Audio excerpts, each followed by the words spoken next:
think I have an idea. I'm going to open a school.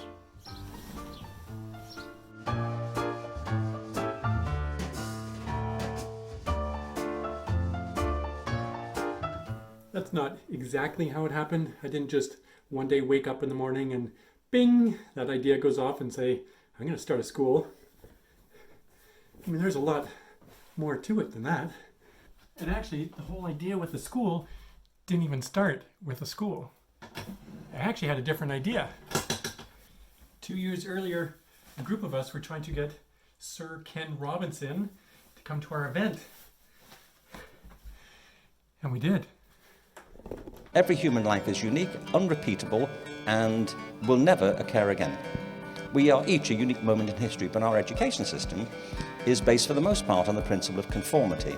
The best classrooms, in my experience, are the ones where the teacher isn't always standing at the front like I'm doing now, but where people are learning from each other. Now, Sir Ken Robinson is rather famous in the world of education. He has the world's most viewed TED Talk on creativity in education, or creativity in school. Look him up, you'll find that one easy. And he was a professor over at the UK for many, many years. And now he kind of just travels the world, going to schools and doing seminars and educational events, just talking about how creativity and schooling and kids and schooling need to change.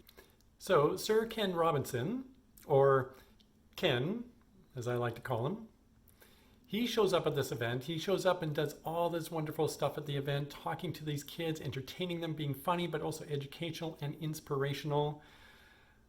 I was totally inspired by seeing what he was doing. And one of the quotes that he had, which I really stuck with me, is he says, The summit is important is because it's a chance, really, for us all to learn from each other, for teachers to be students and students to be teachers, and to swap ideas and share ideas and to work collaboratively. Wow, what an awesome quote. Like, just really putting it out there that everybody at school, whether you're an adult, whether you're a kid, we're all learners, and we should all be learners, and we should all consider ourselves the ability to learn from each other. We don't want systems based on conformity and compliance and linearity. We want them based on creativity and diversity and on organic development, and systems which cultivate the great depths of talent that we all have. And that's what a school should be.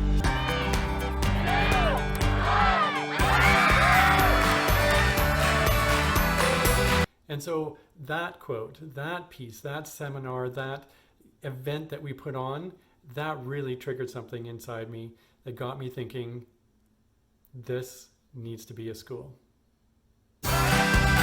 Knowledge in the end is a densely woven fabric that we all contribute to. We all know something, we all know our own particular take on things, but we can't know everything. And being open to learning is one of the signatures of a fulfilled human life.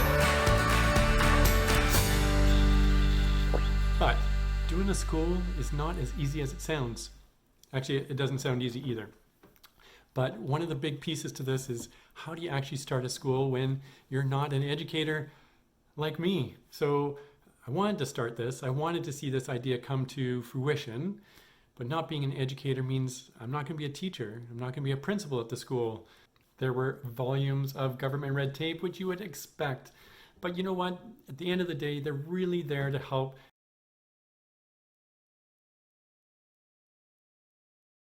And one of them was to actually have a business license by a certain date. I think it was June 30th or it was June 1st, one of those two dates.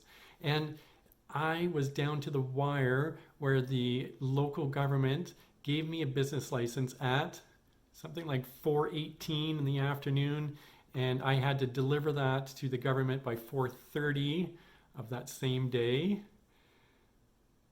That was stressful. And my goal was to make this happen in 8 months. I started when it was February of 2018, and I wanted this to go live for that following September. So it was a really rushed timeline, but everybody told me what was needed to be done, I figured that could be done. We just needed to get down and make it happen. Hello there, it is Tom from ARC, the Academy of Inquiry. I have just picked up some really important paperwork.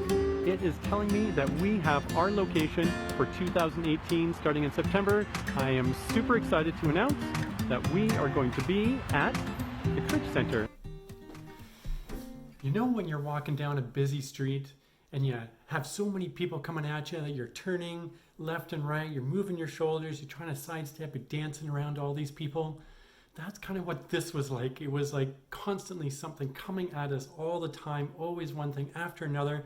We had the government cancel their initial meeting with us because they thought we weren't serious enough. Really? No one does this on an ad hoc sort of side of desk, maybe we will, maybe we won't attitude. We had to knock down walls inside the school. We had to find patterns. We had to create new policies. Everything was all brand new, and we had to do it all within a very few number of months. And I did second guess whether 8 months was a little too quick to start a school. But we kept on going, and we kept on doing it. And here's a few things.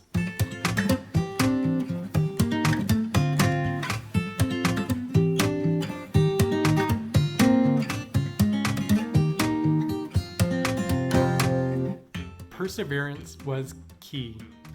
I cannot emphasize this enough, that with everything coming at you, nothing ever goes very smoothly on any sort of big project or big idea that you want to bring to life. And so you have to know that persevering through this, even when you have the self-doubt to think about, maybe I shouldn't be doing this, someone else is saying this is impossible, what am I doing, who am I to think that I can do this, the imposter syndrome, all these things come up in you emotionally as well as externally. But you must persevere when you really truly believe it is something that you want to bring into this world. So please, if you got something you want to bring, just persevere. You can do it. Actually, you know what else is really helpful? Sometimes a little bit of luck. Because what my dad used to say, sometimes you have to be good to be lucky and lucky to be good. And you definitely need a little bit of luck once in a while to shine down on you, to make things come through when you think that maybe just today it's not going to work, and then luck happens and things work out. I don't know. Sometimes that's just the way it works.